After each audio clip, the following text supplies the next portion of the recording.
The FIFA World Cup, the largest football/soccer event on this planet, with millions across the globe tuning in to watch it every 4 years. But as 2026 has already been given to North America, it is time to see the most likely candidates for hosting the 2030 FIFA World Cup. As of recording, there are 4 main candidates. These include joint bids from Spain, Portugal, and country currently under invasion, Ukraine, the first ever 4-country bid by Argentina, Uruguay, Paraguay, and Chile, a Tri-Continental bid led by Saudi Arabia with Egypt and Greece, and a solo bid by Morocco. So, first to Europe with the Iberian countries and Ukraine.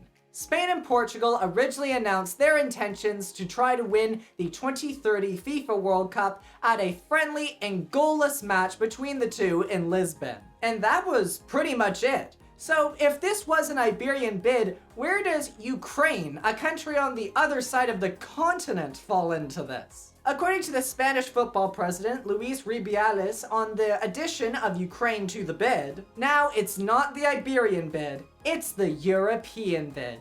And we believe that this candidacy now is much better. The big question about this is, it's unclear what state Ukraine will be in if they win. It is also unclear how much Ukraine will be hosting. If it wants to host one group, it will need at least 2 stadiums of 40,000 people minimum. Currently, Kyiv's 70,000 seat Olympic Stadium seems like a viable choice, but the next stadium isn't as clear.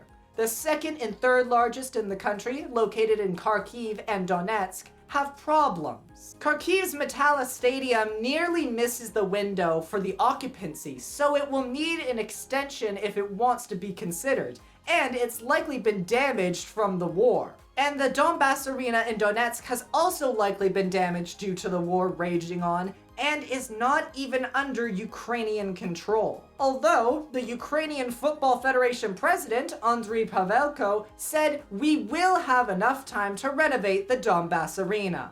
Over to South America, we are seeing 4 nations making a collective bid.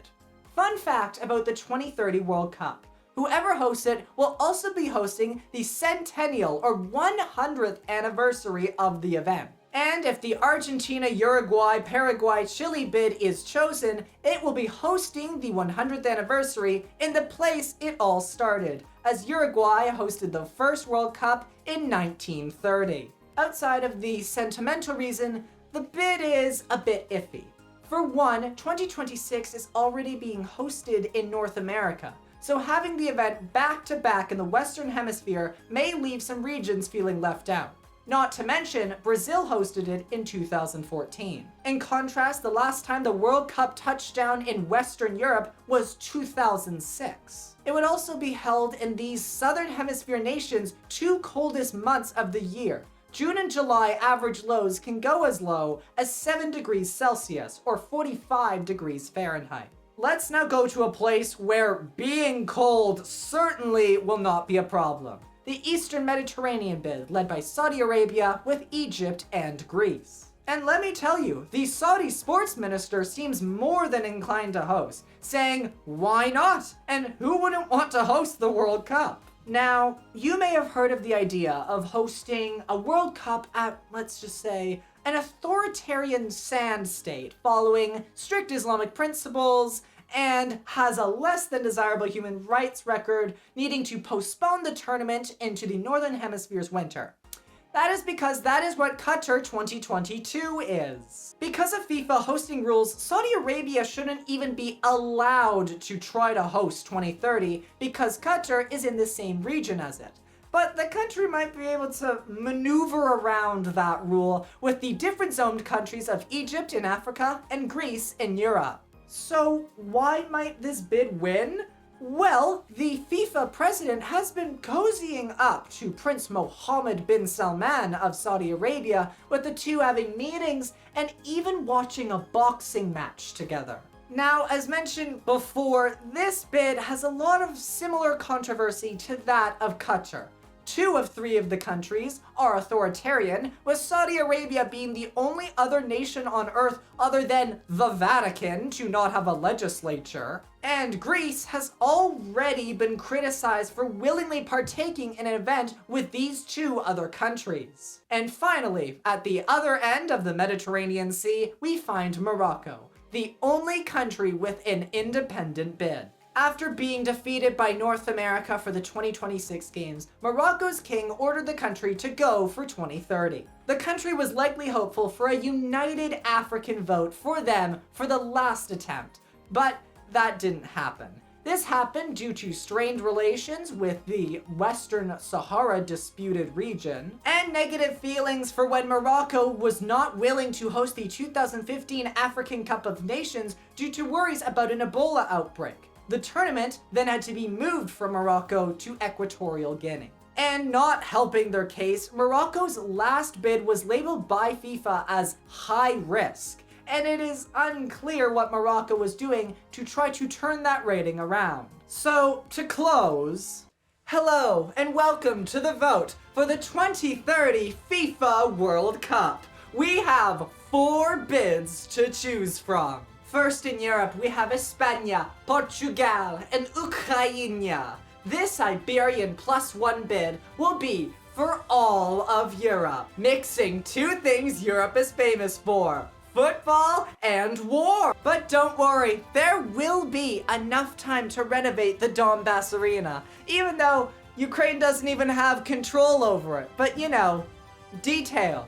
Next to South America, there will be other World Cups, but 100 years will only be celebrated once. Sure, we don't have great economic resources, and we have a deficit of infrastructure compared to Europe, but remember, we are in this iconic place where history began. A place such as Centenario Stadium in Uruguay, which is where the first World Cup was held 100 years ago. Can't you feel the sentimental value?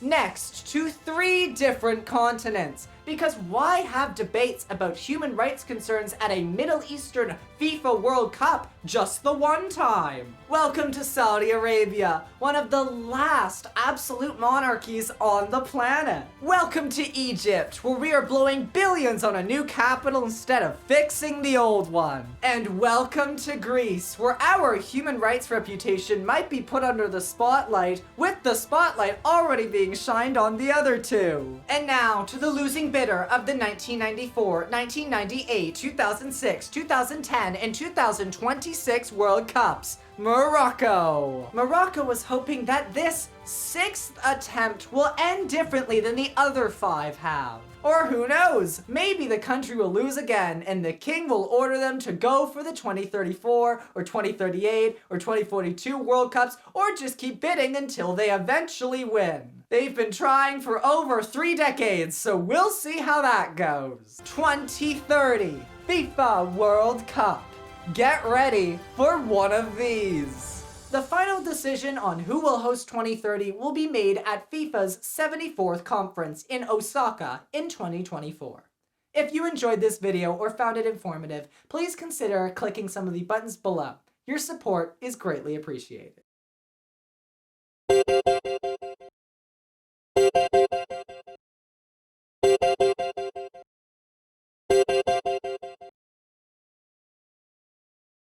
We could have a united 2026 bid in North America and a united 2030 bid in South America.